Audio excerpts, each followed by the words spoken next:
परिषद गटातला गावना गावचा इतिहास आदरणीय अरुण आबांनी मांडला। एकदा जोरदार टाळ्या त्यांच्यासाठी या ठिकाणी। आणि भाव हे मंदिर या ठिकाणी उभा दादासाहेब बोराटे आपणास माझी विनंती आपण स्टेजवरती या। रणजितजी गोडसे, ओंकारजी चव्हाण आपणास विनंती आपण स्टेजवरती या। बोलतात ज्योतिरामजी बोराटे, सत्रे, विशालजी बागल, अतुलजी शिंदे, अतुल सेठ जाधव, गणेशजी सस्ते, अखिलजी काजी या ठिकाणी भाऊंचा सन्मान, दोघांचा एकत्रित सन्मान आपण या ठिकाणी करतो। एकदा जोरदार टाळ्या झाल्या पाहिजेत या सन्मानासाठी।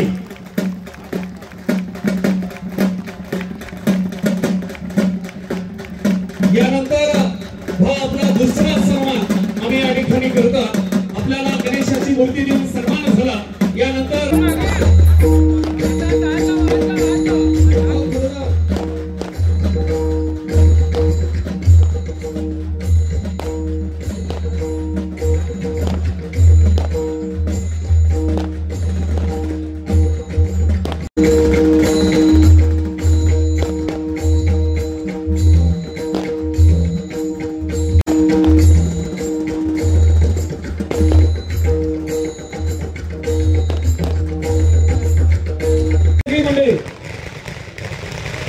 आपणा सर्वांना माझी विनंती आहे की आपल्यासाठी सन्मान्य राजाराम बापू, सन्मान्य मुलगे सरपंच, आपणास माझी विनंती आपण स्टेजवरती या। मंत्री झाले आणि पहिला कार्यक्रम हा बिदाल गटात घ्यायचा ठरलं, पण काही अडचणी आल्या। दादांची तब्येत ठीक नव्हती, त्यामुळे हा कार्यक्रम थोडा लेट होत गेला। नाकेल अशी दुःखद घटना घडली की आदरणीय दादा गेले, त्यामुळं हा कार्यक्रम आणि लेट झाला। त्याच्यानंतर भाऊंचं अधिवेशन चालू झालं। अधिवेशन झाल्यानंतर परत दादा भाऊंनी नंबर लावला, आंधळी गटाचा पहिला कार्यक्रम घ्यायचा। भाऊंनी आम्हाला आज वेळ दिली तरी पण अचानक भाऊंच्या मित्राच्या मुलाचं लग्न असल्यामुळे भाऊसनी सांगलीला जावं लागलं। थोडा लेट झालं भाऊ, पण लोक बी जेवण केलेत बऱ्यापैकी निम्म्या लोकांनी, नंतर लय घाई होणार नाही। खरं तर भाऊ या बिदाल गटाचं सांगायचं झालं तर भाऊ, आपण या मानखटावचा आमदार असला तरी भाऊ खऱ्या अर्थानं हा जो बिदाल गट आहे तो तुमचा हार्ट आहे भाऊ। आणि हे हार्ट यासाठी मी म्हणाल की गेल्या 2019च्या विधानसभेच्या निवडणुकीचा पाहिलं गेलं तर भाऊ या मतदारसंघामध्ये सर्वात जास्त जवळजवळ 4000चं लीड या गटाने दिलं होतं। त्याच्यानंतर 2024ला आंधळी गटाने जरी 10,000 प्लस लीड दिला असलं भाऊ, तरी आम्ही दिला होता शब्द तुम्हाला 10,000चा, पण 9,583 मताचं लीड याच गटाने दिले तुम्हाला। म्हणून हा गट हा तुमचा हार्ट आहे, तुमच्या मनापासून प्रेम करतात हे सर्व लोक। सांगायचं झालं तर भाऊ खरंच ही लोक जीवापाड तुमच्यावर प्रेम करतात। या सांगायचं भाऊ म्हटलं तर या तालुक्यात सगळ्यात जास्त लीड दिला असेल आत्ताच्या निवडणुकीत तर बिदाल गावाने। या गावाने 2042 मताचं विधानसभेला लीड दिलं। आणि या गटामध्ये खालोखाल जर दुसरं लीड दिलं असेल तर वावरिरे गावाने दिले भाऊ, की जे गाव गेल्या वर्षी 500-600 मताचं लीड होतं, परंतु यावेळेस या गावाने 1541 मताचं लीड वावरिरे गावाने दिलं। खरं तर भाऊ बिदाल गट हा तसं पाहिलं तर पर्यटन आणि तीर्थक्षेत्राचा भाग या गटामध्ये जास्त येतो। खऱ्या अर्थाने शिखर शिंगणापूरचं शंभू महादेव हे याच गटामध्ये आहे, मोहीची महालक्ष्मी ही याच गटामध्ये आहे, पांगरीचा बिरोबा हा याच गटामध्ये आहे आणि आमचे सर्वांचे आराध्य दैवत लोणार बाबा ही याच मतदारसंघात आहे बिदाल गटामध्ये।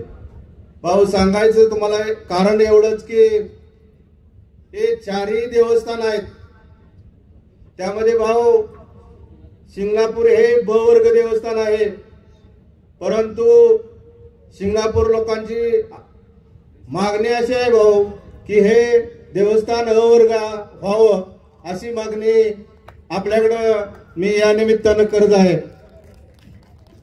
आदरणीय वहिनी या ठिकाणी उपस्थित राहिलेत, वहिनी आपण इकडे या। भाऊ या ठिकाणी पांगरी अजून क वर्गही देवस्थान नाही, पण आम्ही नक्की लवकर क वर्ग देवस्थान करू।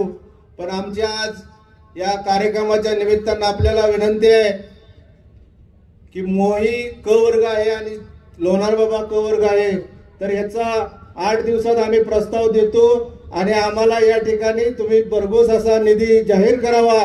आजच्या कार्यक्रमात तुम्ही ब वर्ग तुम्हीच करणार आहे, ते खातं आपल्याकडेच आहे आणि आपण या खात्याचे मंत्री आहे। मला खात्री आहे की तुम्ही 100% या देवस्थान ब वर्ग करचाल आणि निधी द्याचाल एवढी मी या ठिकाणी अपेक्षा व्यक्त करतो। खरं तर भाऊ पांगरी सारख्या ठिकाणी ब वर्गही नाही आणि क वर्ग नाही, ते आम्ही लवकर ब वर्ग मध्ये घालू। शिंगणापूर ब वर्ग आहे भाऊ, त्याला त्या लोकांची अशी मागणी आहे की शिंगणापूर नातेपुते चौकापासून मंदिरापर्यंत चौपदरीकरण रस्ता व्हावा, तेही खातं आपल्याकडे आहे आणि मला खात्री आहे आपण त्यालाही पैसे द्याचाल आणि ते 100% तुम्ही द्याचाल। माझं अगोदरच बोलणं तुमच्याशी झालंय आणि तुम्ही या ठिकाणी डिक्लेअर करावं एवढीच या निमित्ताने मी आपणास विनंती करतो। तसेच भाऊ विकास कामाच्या बोलायचं झालं तर या गटाने आपण गेल्या 19 ते 24 मध्ये जरी एवढी मतदान झालं असलं तरी विकास कामाला भाऊ तुम्ही कमी पडला नाही। या गटामध्ये जवळजवळ 168 कोटीची विकास कामं भाऊ 5 वर्षात आपण केलेत। तुमच्या परस्पर वाटणारे आम्ही तिघही या ठिकाणी आहे, सोमनाथ असेल, हरिभाऊ असतील, मी असेल, की जेवढा निधी या गटाला देता येईल तेवढा निधी आम्ही या गटाला दिला। गेल्या पंचवार्षिक मध्ये भाऊ आम्ही 168 कोटी एवढा निधी या बिदाल गटासाठी दिला, तोही जे गटापूरची पाणी योजना सोडून किंवा जलजीवन मशीनचे योजना सोडून जो आपण दिलेला निधी आहे तो गेल्या पंचवार्षिक मध्ये 168 कोटी रुपये आहे। भाऊ दुसरी एक अशी मागणी आहे की जलजीवन मिशनचे प्रस्ताव या गटातील 5 गावचे पुण्यामध्ये बरेच दिवस भाव पेंडिंग आहेत आणि त्यामधील बिदालचा प्रस्ताव काल मंजूर झालाय आणि तो पाठवलाय आणि मला अशी माहिती मिळाली की आपण या पाणी योजनेसाठी गुलाबराव पाटलांच्या सोबत मीटिंग लावली असं समजलं मला। तर भाऊ माझी आपणाला विनंती आहे, या गटातील मोहीचा प्रस्ताव पुण्यामध्ये पेंडिंग आहे, वावरेऱ्याचा प्रस्ताव पुण्यामध्ये पेंडिंग आहे, पांगरीचा प्रस्ताव पुण्यामध्ये पेंडिंग आहे, खदाळेचा प्रस्ताव पुण्यामध्ये पेंडिंग आहे, बिजवडीचा प्रस्ताव पुण्यामध्ये पेंडिंग आहे आणि वडगावचा प्रस्ताव, शिंगणापूरचा प्रस्ताव हे गाव त्यापासून वंचित आहेत। मला खात्री आहे तुम्ही 100% पाणी पुरवठा मंत्री गुलाबराव पाटील साहेबांच्या बरोबर मीटिंग करून याच्यावरती लवकरात लवकर मार्ग काढचाल अशी मी अपेक्षा व्यक्त करतो। भाऊ आपल्याकडं ग्रामविकास खातं आहे, आपणच म्हणताय मी जन्मापासून मरणाच्या शेवटपर्यंत सर्व लागणारं साहित्य जे लागणारं विकास कामाबद्दलचं आहे ते आपण देतो म्हणला। खऱ्या अर्थाने ते खातं आपल्याकडं 25-15चं खातं आहे की जे करून जन्मापासून ग्रामपंचायत कार्यालय बांधण्यापासून ते मशानभूमीपर्यंत लागणारा सर्व प्रकारचा निधी तुम्ही देता। मला खात्री आहे की आपण आत्ताच परवा सांगितलं की मला की तू प्रत्येक गटातली 5 गावांची निवड करा। 100% भाऊ मी या गटातील 5 गावांची निवड करतो। मला माहिती आहे तुम्ही 50 कोटी निधी 25-15 साठी या ठिकाणी देणार आहे या तालुक्यासाठी मतदारसंघासाठी। अशाच दुसरं हेड भाऊ आपल्याकडे 30-54 हेड आहे, 30-54 आपण 50 कोटी रुपये देतो असं मतदारसंघासाठी बोलला, त्याचाही आम्ही प्रस्ताव देऊ या गटाच्या वतीनं। खरं तर भाऊ तुमच्याकडे सगळ्यात मोठं खातं म्हणजे तुमच्याकडे सर्वात मोठं खातं म्हणजे मुख्यमंत्री ग्राम सडक योजना। मला खात्री आहे या गटातील बऱ्यापैकी गावं मी आत्ताच्या प्रस्तावात घातलीत, आता मी सांगत नाही पण येणाऱ्या काळातील जेवढे तुम्हीच सांगितले मला की जेवढे 1-1.5 किलोमीटर पेक्षा जास्त रस्ते आहेत ते दर्जा बदलून घ्या आणि आपण पुढच्या वर्षीला मुख्यमंत्री सडकमध्ये घालून 100% या मान खटाव मतदारसंघातला रस्ता ना रस्ता पूल ना पूल करण्याची आपण ग्वाही दिली. मला खात्री आहे तुमच्यासारखा धाडसी नेता, तुमच्यासारखा कर्तृत्ववान माणूस या महाराष्ट्रात 100% आदरणीय देवेंद्र फडणवीस साहेबांचे दिलेला शब्द तुम्ही पाळचाल आणि या खात्याचं अतिशय चांगल्या पद्धतीने काम करचाल आणि करता आहे. मला खात्री आहे की आम्ही सर्व कंटाळतो तुमच्या बरोबर फिरून फिरून, पण भाऊ तुम्ही कंटाळत नाही. तुम्ही सकाळपासून 7 पासून रात्री 12 वाजल्या तरी काम करता आणि हाच कामाचा झपाटा असल्यामुळे तुम्हाला या राज्याचे मुख्यमंत्री आदरणीय फडणवीस साहेबांनी हे महत्वाचं खातं दिलं आणि खऱ्या अर्थाने या मानखटावचा विकास भाऊ आपण 100% या काळामध्ये करचाल. भाऊ आणि एक असा विषय आहे की या आपण तालीम आणि व्यायाम शाळेसाठी निधी देतो बोलला. खऱ्या अर्थाने भाऊ बिदाल सारखं मोठं गाव आहे, या गावामध्ये युवकांची संख्या खूप मोठी आहे आणि या ठिकाणी एक अतिशय चांगल्या प्रकारची तालीम व्हावी अशी या सर्वांची मागणी आहे आणि मला खात्री आहे की आपण या तालमीसाठी 50 लाख रुपये देचाल अशी मी आपल्याकडून अपेक्षा व्यक्त करतो. आणि त्याचप्रमाणे मोहीसारखं मोठं गाव आहे त्या ठिकाणची आपल्याला माहिती आहे तालीम पाडली आणि ते तालीम तेवढ्या पैशामध्ये होत नाही आणि त्याच्यासाठी आपण 50 लाख द्यावेत एवढीच मी लास्ट मागणी आपल्याकडे करतो. आणि खऱ्या अर्थाने भाऊ आपण आला, आमच्या कार्यक्रमाची शोभा वाढवली, मनापासून मी तुमचं धन्यवाद मानतो आणि माझे 2 शब्द संपवतो. जय हिंद, जय महाराष्ट्र. धन्यवाद. काय वाटतं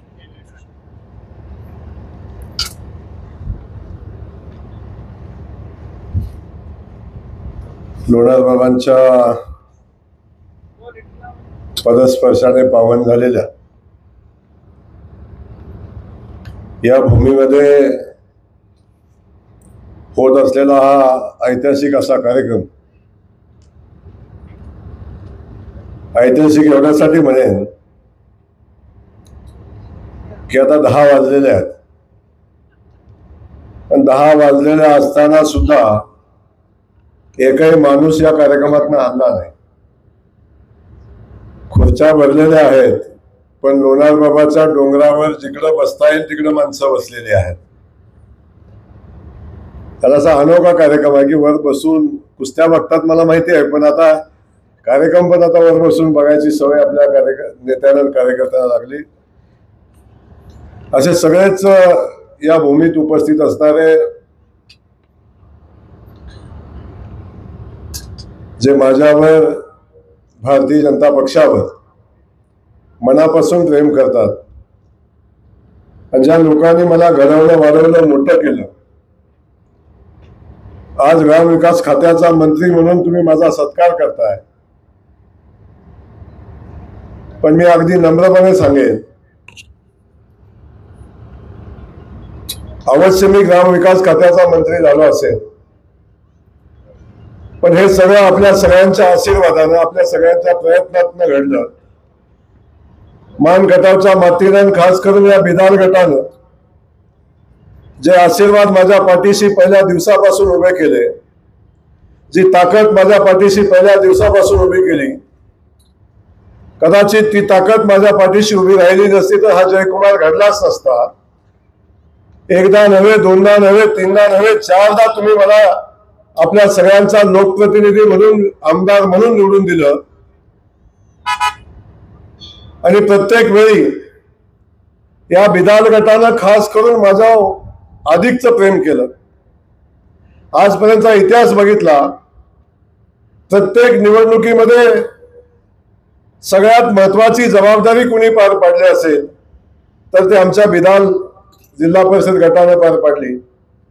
आणि अशा या लोकांच्या आशीर्वादातनं घडलेला जयकुमार आज आपल्या सगळ्यांच्या समोर आहे.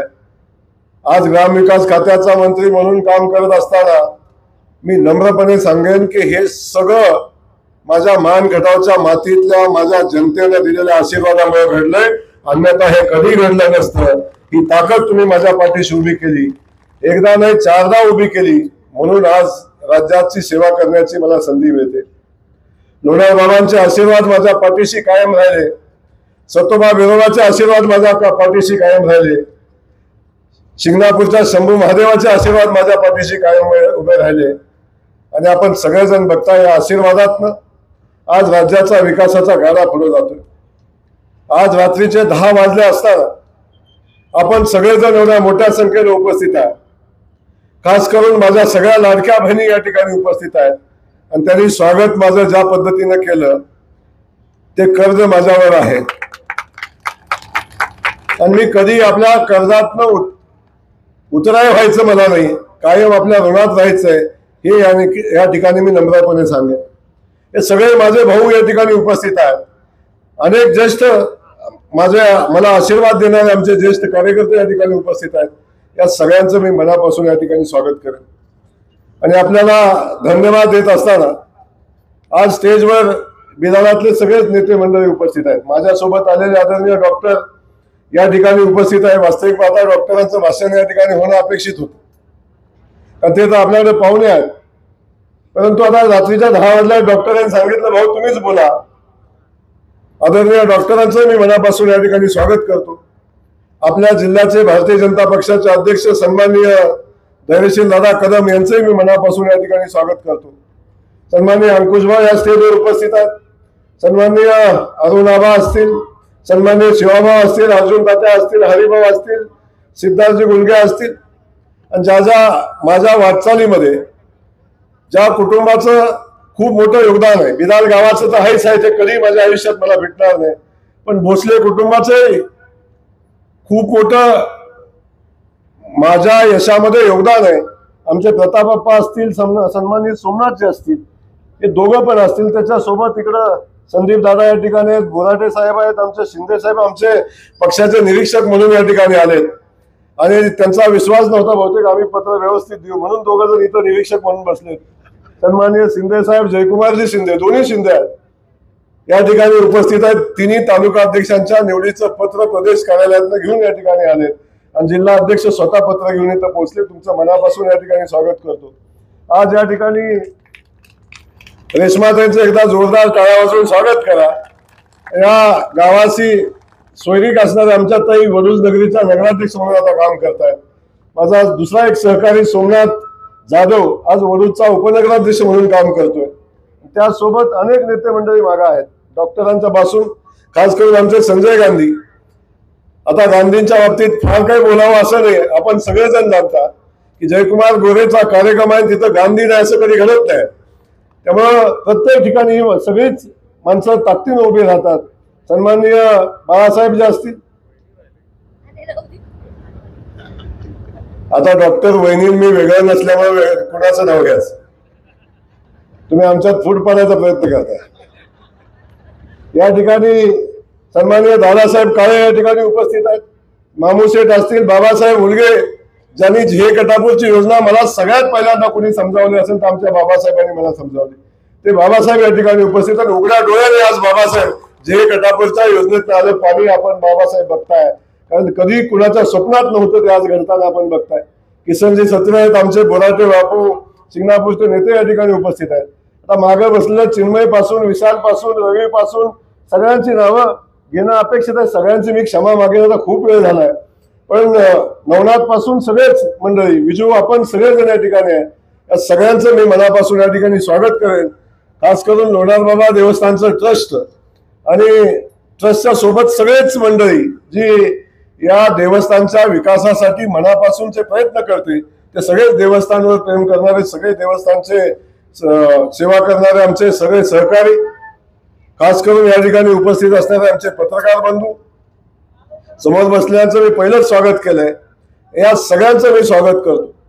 खास करून लोणार बाबा ट्रस्ट या ठिकाणी खूप मोठ्या अपेक्षा ठेवून काम करते.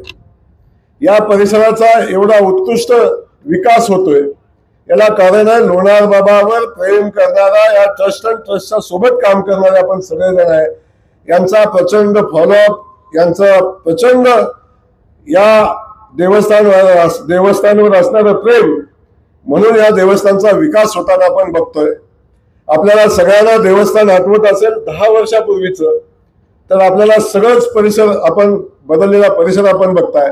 जायला वरती रस्ता नव्हता, वरती परिस्थिती काय होती आपल्याला सगळ्यांना माहिती आहे. पण आता वेगानं देवस्थानचा विकास होताना आपण बघताय.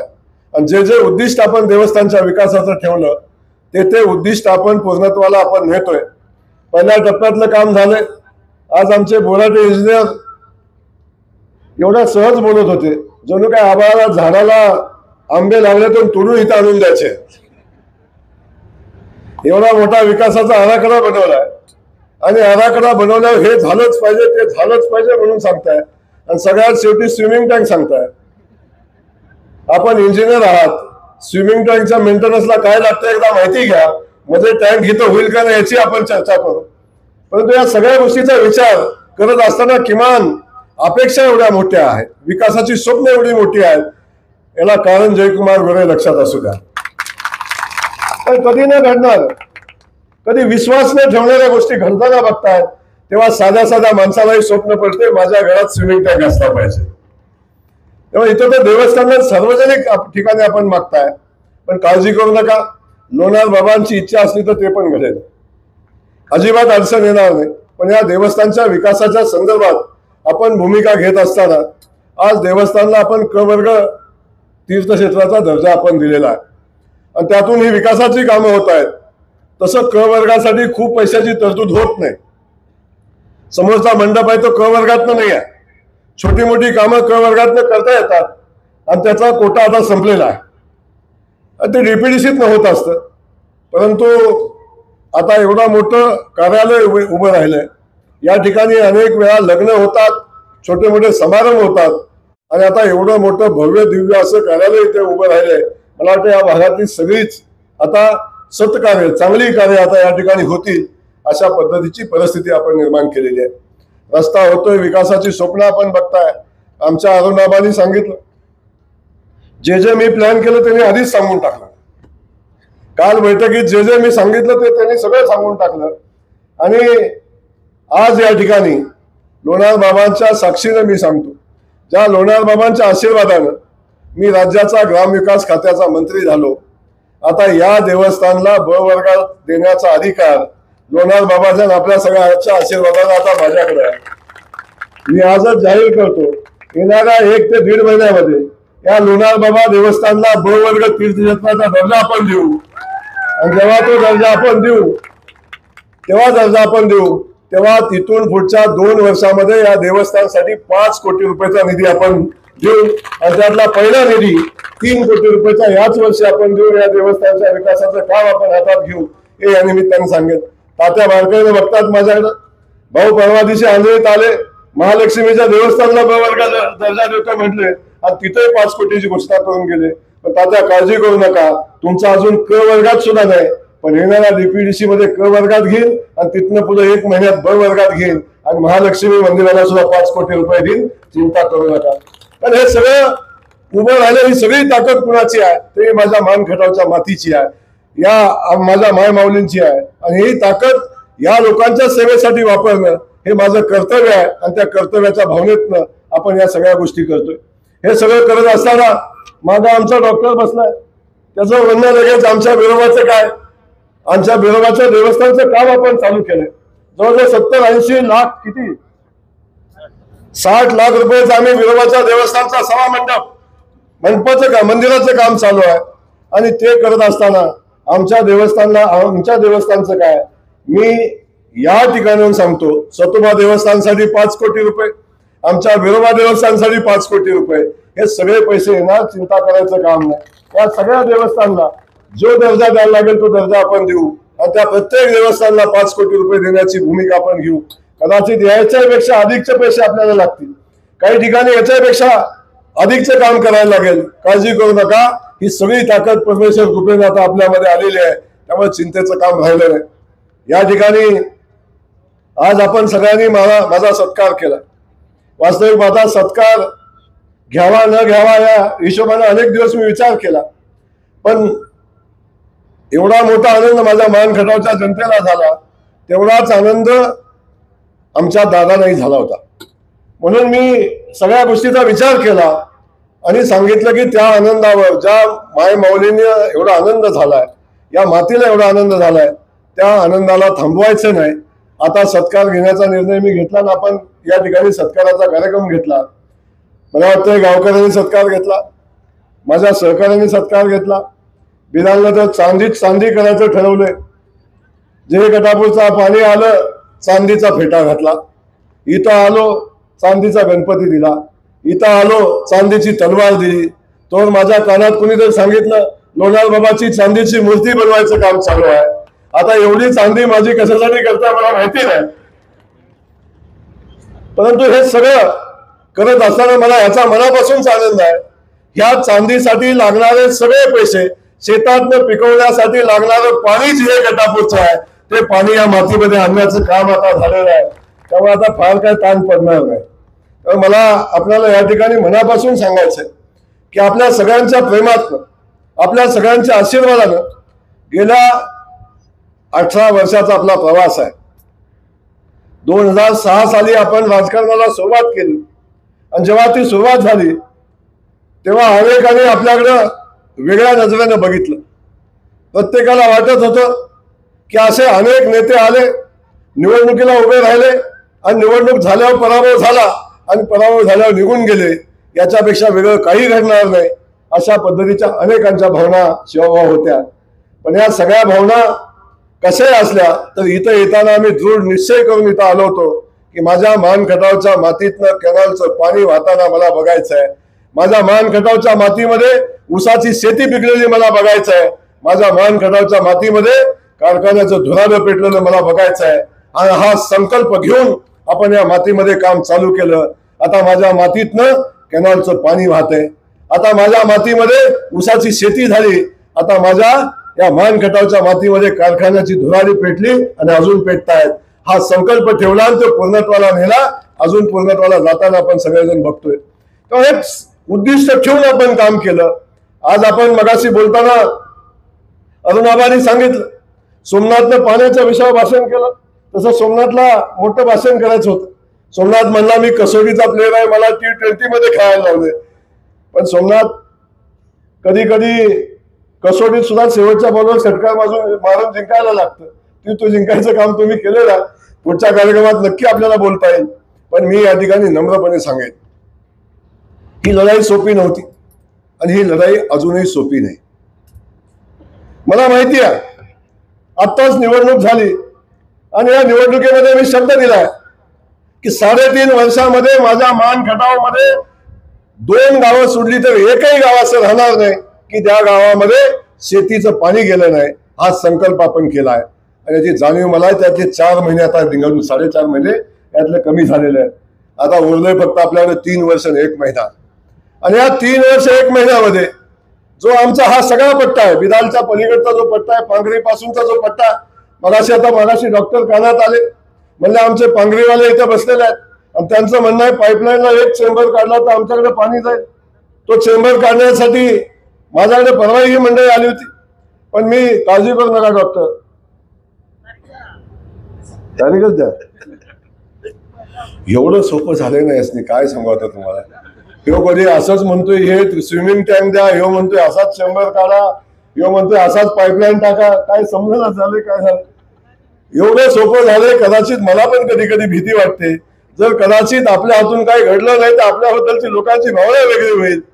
पण काय माहिती नाही, पाण्याच्या बाबतीत आजपर्यंत जयकुमार गोरेच्या तोंडातनं जो जो शब्द निघाला तो लोणार बाबांनी कधी खाली पडू दिला नाही. जो शब्द कधी ज्ञातपणे, कधी विचारपूर्वक आणि कधी विचार न करता असा शब्द काढला असेल, पण त्या प्रत्येक शब्दाची पूर्ती झाली. याच्यासाठी आपल्या सगळ्यांचे आशीर्वाद होते. तर पांगरीवाले चिंता करू नका, तुमचं पण चेंबर काढू म्हणून तारीखच सांगा. तारीख पण सांगतो, काळजी करू नका. पण पांगरीला आता येणाऱ्या 15-20 दिवसामध्ये पाण्याची व्यवस्था करू, एवढं मात्र मी खात्रीनं सांगतो. आज मगाशी मी आपल्याला नको सांगतो, तिथंच थांबा, आता उशीर झालाय बाबा. आता आपण सगळ्यांनी बघितलं असेल, मगाशी मी बोलताना सांगितलं सोपं नाही.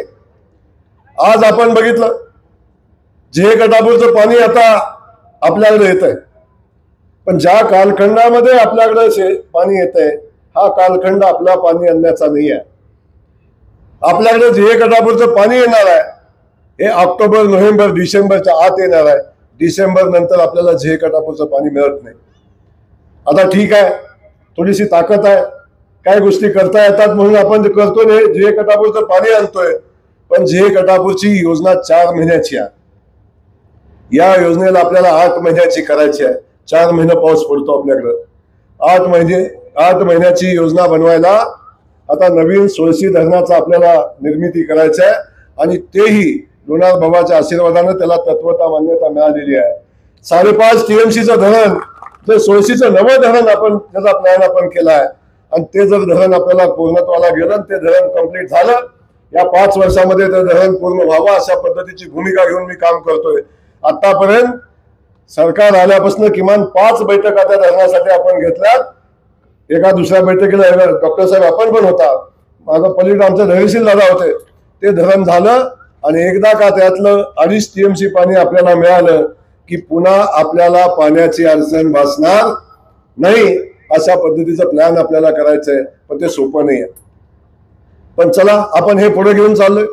आता आपण सांगितलं होतं की येणाऱ्या 2-2.5 वर्षामध्ये पांगरी, शिंगणापूर, कुटबाव पासून वरचा टाकेवाडी पासून कुळकजई पासून पांढरवाडी पासून असा हा सगळा पट्टा ज्याला पाणी द्यायचा संकल्प आपण केला आहे आणि त्याचंही टेंडर येणाऱ्या 1 ते 1.5 महिन्यामध्ये आपण टेंडर करतोय. प्रत्यक्षात कामाला सुरुवात आपण करतोय. मी पाठीमागे सांगितलं होतं की आम्ही जे गटापूरचं पाणी 1 वर्षात ते आपण देऊ. आता ते पाणी आपण दिलं, पण 1 वर्षात पाणी देत असताना 4 वर्ष ज्या कामाची मुदत आहे ते काम आपण 1 वर्षात जवळजवळ पूर्णत्वाला नेलं. त्यातलं थोडंसं काम शिल्लक राहिलंय, अन्यथा 4 वर्षाचं काम एका वर्षात आपण पूर्णत्वाला नेले. म्हणजे या सगळ्या गोष्टी आपल्याला एवढ्यासाठी सांगतोय. आज जे गटापूरचं पाणी त्याची कामं अंतिम टप्प्यात आहेत. टेंबूचं पाणी सगळ्यात नशीबवान कोण असेल डॉक्टर साहेब, तो तुमचा मायनी परिसर आहे. ज्या मायनी परिसरातल्या 52 गावांच्या टेंबूच्या पाणी योजनेचा आपण शुभारंभ केलाय, भूमिपूजन केलंय, त्याचं काम आता खूप वेगाने चालू आहे. बऱ्याच गावामध्ये पाईपलाईनचं काम पण संपलंय. येणाऱ्या 1 ते 1.25 वर्षामध्ये टेंबूचं पाणी त्या 52 गावांना मिळेल आणि 52 गावाचा कायमचा दुष्काळ हटेल. पण डॉक्टर साहेब हे मी सांगतो की त्या 52 गावाला पाणी मिळेल तेवढं कुठल्याही गावाला पाणी मिळणार नाही. कारण त्या 52 गावाला आपण कोयनेचं पाणी दिलंय. कोयना धरणाला कधीच पाणी कमी पडत नाही. त्या कोयनेचं पाणी आपण दिलंय, त्यामुळे भरमाई शेती त्या 52 गावामध्ये होणार आहे. ती 52 गावं एकदा झाली की औंधचा विषय राहिलाय आणि औंधचं काम सुद्धा आता अंतिम टप्प्यामध्ये आणलंय. त्याचंही टेंडर येणाऱ्या 2-2.5-3 महिन्यामध्ये आपण टेंडर करू आणि औंधच्या 16-21 गावांना पाणी द्यायचं तेही काम आपण पूर्णत्वाला नेऊ. ही सगळी कामं, ही सगळी मोठी जबाबदारी आपल्यावर आहे. या मतदारसंघाला जी शब्द दिलाय ती जबाबदारी आहे. आणि त्याच्यासोबत हा पाण्याचा प्रश्न येणाऱ्या विधानसभेच्या निवडणुकीमध्ये कुठल्याही पाण्याच्या प्रश्नावर मी मत मागणार नाही अशा पद्धतीचा शब्द मी माझ्या मानकटावच्या मातीला दिला आहे. आणि त्यासाठी ही लढाई आपल्याला खूप ताकदीने पुढे न्यायला लागेल याची जाणीव मला आहे आणि म्हणून त्या जाणीवेत आपण काम करतोय. याच वेळी मसवडच्या MIDCचा विषय आहे, तोही विषय आपण हातामध्ये घेतला आहे. येणाऱ्या 8 दिवसामध्ये राज्य शासनाकडे बैठक होईल आणि पुढच्या 8-10 दिवसामध्ये केंद्र सरकारकडे बैठक आपण घेतोय आणि पहिल्या टप्प्यातलं 1000 कोटी रुपये जमिनीच्या संपादनाचं, भूमी संपादनाचं पहिल्या टप्प्यातलं 1000 कोटी रुपये आता आपण झालेल्या अर्थसंकल्पामध्ये मसवडच्या MIDCला दिलेले आहेत. आता त्याचं जमिनीचं संपादन चालू होईल आणि MIDCच्या कामाला प्रत्यक्षात सुरुवात होईल. अशा पद्धतीचे प्लॅन करून आपण या तालुक्याचा विकासाचा संकल्प घेऊन पुढे चाललोय. आता आपल्याला शैक्षणिक क्रांतीचा विषय मी घेतला होता, आता जलक्रांती झाली, रस्त्याच्या क्रांतीचा विषय सांगितला. सुदैवाने डॉक्टर साहेब आता मोठे मोठे रस्ते होतात PWD खात्याकडून, तेवढे मोठे रस्ते आपले झालेले आहेत. तिथे काय फार अडचण मोठी राहिली नाही. जे छोटे छोटे रस्ते आपले राहिले होते, वाड्या वस्तीचे आपले रस्ते राहिले, छोट्या छोट्या गावाचे अप्रोच रस्ते राहिले, हे सगळे रस्ते कुठून करायचे तर आता ते माझ्याच खात्यातनं करायचे असतात. मुख्यमंत्री सडक योजनेमध्ये ती योजना माझ्याकडे आहे, पंतप्रधान सडक योजना माझ्याकडे आहे, 25-15 माझ्याकडे आहे, तीर्थक्षेत्र पर्यटन माझ्याकडे आहे, ग्रामपंचायत बांधायची माझ्याकडे आहे, स्मशानभूमी बांधायची माझ्याकडे आहे, अंगणवाडी बांधायची माझ्याकडे आहे, हॉस्पिटल बांधायचं माझ्याकडे आहे. या खात्यामध्ये असं कुठलं काम नाही की जे ते काम या गावासाठी आपण करू शकत नाही, असं एक काम नाही. तर पहिल्या टप्प्यामध्ये सुरुवात आपण केलेली आहे. आता आकडा सांगितलं तर प्रॉब्लेम होईल म्हणून मी सांगणार नाही, पण मी खात्रीने सांगतो माझ्या मतदारसंघातली एकही वाडी वस्ती, माझ्या मतदारसंघातली एकही वाडी वस्ती 5 वर्षात ज्याला कॉन्क्रीटचा रस्ता नाही असे राहणार नाही, अशा पद्धतीचा संकल्प करून आपण कामाला सुरुवात केलेली आहे. आपल्या सगळ्यांना या ठिकाणी मनापासून धन्यवाद देतो. अंकुश बाबा असतील, सगळेच आमचे कुटुंब असतील, सगळ्यांनी मला कायम पाठबळ दिले, या सगळ्यांना मनापासून धन्यवाद देतो. आयुष्यभर आपल्या सगळ्यांची सेवा करेन असा शब्द देतो. विधानकरांना मनापासून धन्यवाद देतो, लोणार बाबा देवस्थानला मनापासून धन्यवाद देतो. आणि 2 पक्षप्रवेश आहेत.